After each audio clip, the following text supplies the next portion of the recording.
बेटी जुबाबा खेलैले जमुई गेलियो ना। बेटी जुबाबा खेलैले जमुई गेलियो ना।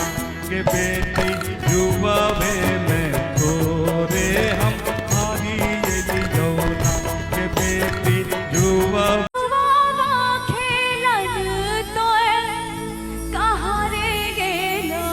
बहुत अच्छा है।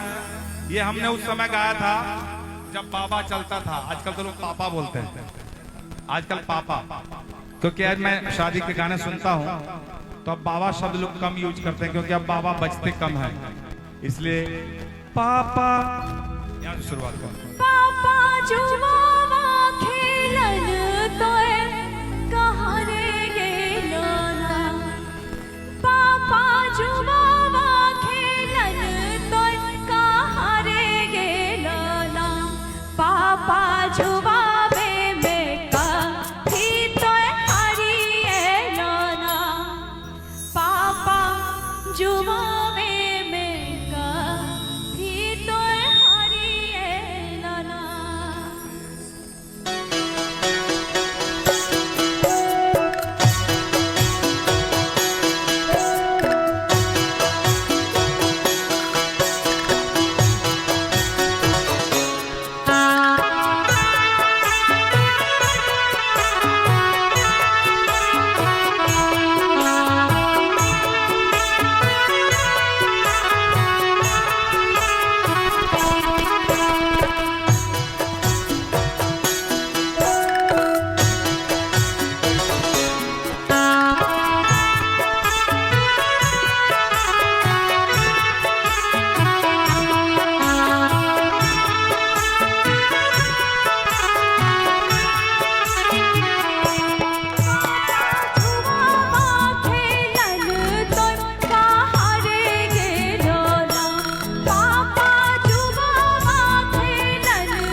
बेटी जुबाबा खेलैले जमुई गेलियो ना।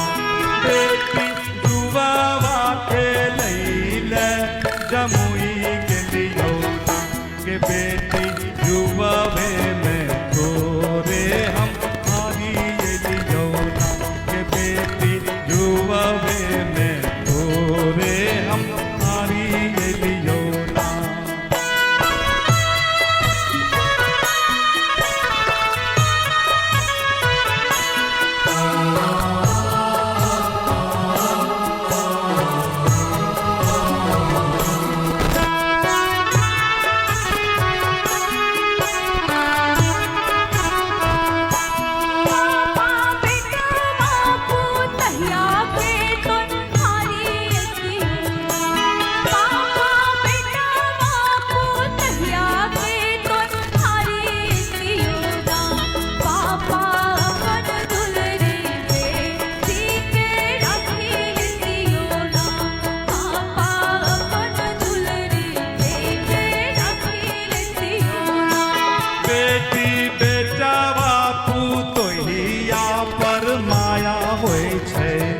के बेटी बेटा बापू तोहिया पर माया होय छै ना।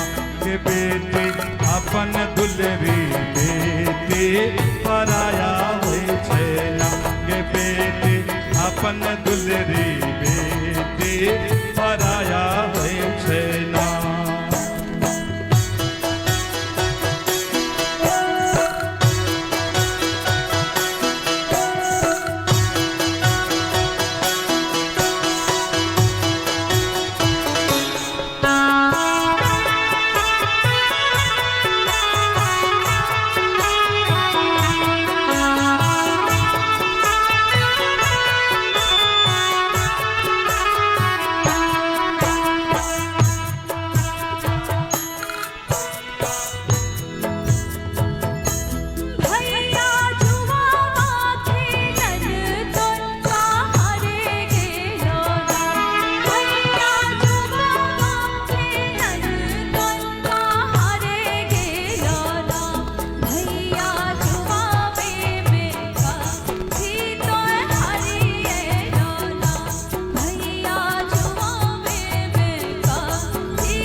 बहिना जुबाबा खेलन हम खैरा गेलियो ना गे बहिना जुबाबा खेलन हम खैरा गेलियो ना गे बहिना जुबाबे में तोरे हम हारी एलियो ना गे बहिना जुबाबे में तोरे हम हारी एलियो ना।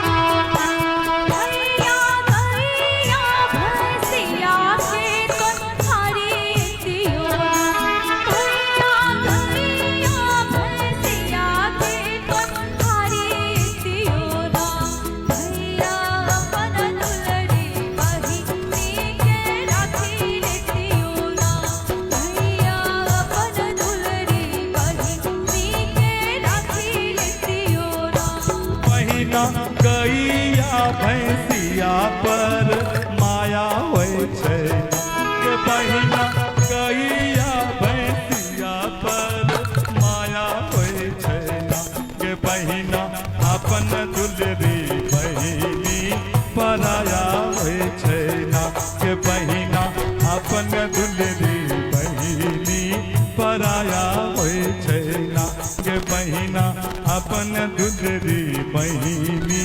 पराया होइ छै ना के बहिना अपन दुलरी बहिनी पराया होइ छै ना के बहिना अपन दुलरी बहिनी पराया होइ छै ना।